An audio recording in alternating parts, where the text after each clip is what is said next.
Okay, let's just imagine for a second. Your home is gone, completely destroyed. Your entire community has been scattered for generations. How do you even begin to rebuild? And I'm not just talking about the buildings. I mean, how do you rebuild the very soul of your people? Well, that is the massive challenge right at the heart of the biblical book of Ezra. And today, we're going to dive into this incredible story, a story all about a nation's second chance. So, to really get what's at stake here, we have to rewind the clock. For 70 long years, the Jewish people are basically prisoners in Babylon. Their home city, Jerusalem, it's a ghost town. And their temple, I mean, the very heart of their faith, it's just a pile of rocks. With every single year that goes by, the memory of their laws, their culture, their whole identity, it's just fading away. So you see, this isn't just some political problem. It's a full-blown existential crisis. And that right there, that sets up the big question of the entire book. It's really what we're going to be digging into, because this goes so much deeper than just, rebuilding some walls. When all the physical symbols of who you are gone, how on earth do you even start to rebuild a nation's soul? But then, just when it seems like all hope is totally lost, history throws a massive curveball. There's this huge political shift, and it creates an opportunity that, believe me, nobody saw coming. And this is the spark that lights the fuse. The new guy in charge, King Cyrus of Persia, he issues this absolutely stunning decree. He doesn't just allow the Jewish exiles to go home. No, he actually commands them to go back to Jerusalem and rebuild their temple. I mean, can you imagine? For people in exile, this is a miracle. It's a giant political and spiritual green light. All right, so they've got this royal permission, and the journey home begins. But as you can probably guess, packing up after decades away and trying to start over from scratch, yeah, it's never that easy. So this first group heads back, led by a guy named Zerubbabel, and their mission is crystal clear: rebuild the temple, period. But the second they start digging, they run into some serious hostility.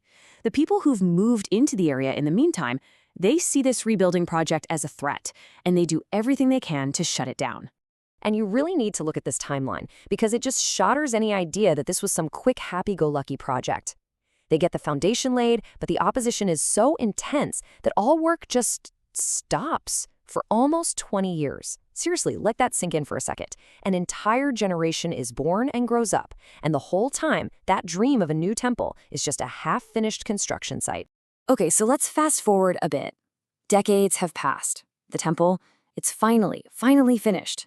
But the community itself is still kind of shaky, still trying to figure things out. And it's right at this moment that the man the book is named after, Ezra, shows up in Jerusalem. And his arrival, it kicks off a whole new chapter in the story. So here we have this community that's physically back home, but spiritually, they're just adrift. And right then, a totally new kind of leader emerges. We're not talking about a king or a military general. We're talking about something different. His name is Ezra. Now, when you hear the word scribe, don't just picture some guy hunched over, copying text. No. Think of him as a master scholar, a top-tier legal expert, and a powerful teacher. His authority didn't come from a crown on his head or a sword in his hand. It came from his deep understanding of the Torah, the sacred laws of his people.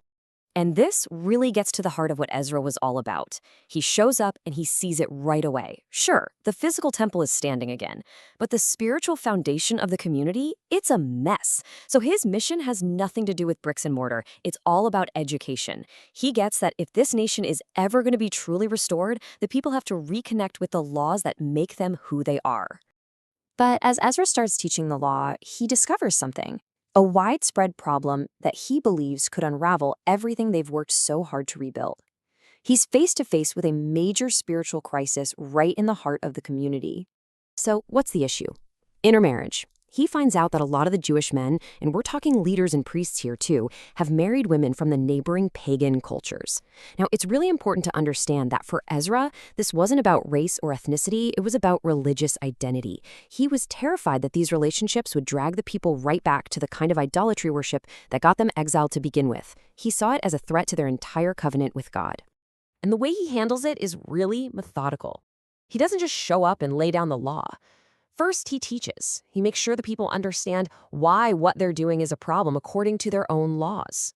That understanding leads to this really powerful moment of public repentance, where the whole community just grieves together over this.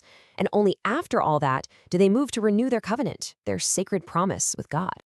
This whole difficult process of reform, it wasn't just about fixing one specific problem. It was about setting a whole new course for the future. So what's the lasting impact of what Ezra did? Well, when you really boil it down, the whole book circles around these four big ideas that are all connected. It all starts with the hope of restoration. But to get there, they need real honest repentance for where they went wrong. That repentance leads to a new commitment to be faithful to their covenant. And that faithfulness is protected by focusing on their unique spiritual purity as a people. And this, right here, is the key takeaway. Ezra's massive focus on the Torah, on studying it, living by it, centering their covenant on it, that wasn't some quick fix. It fundamentally reshaped Judaism.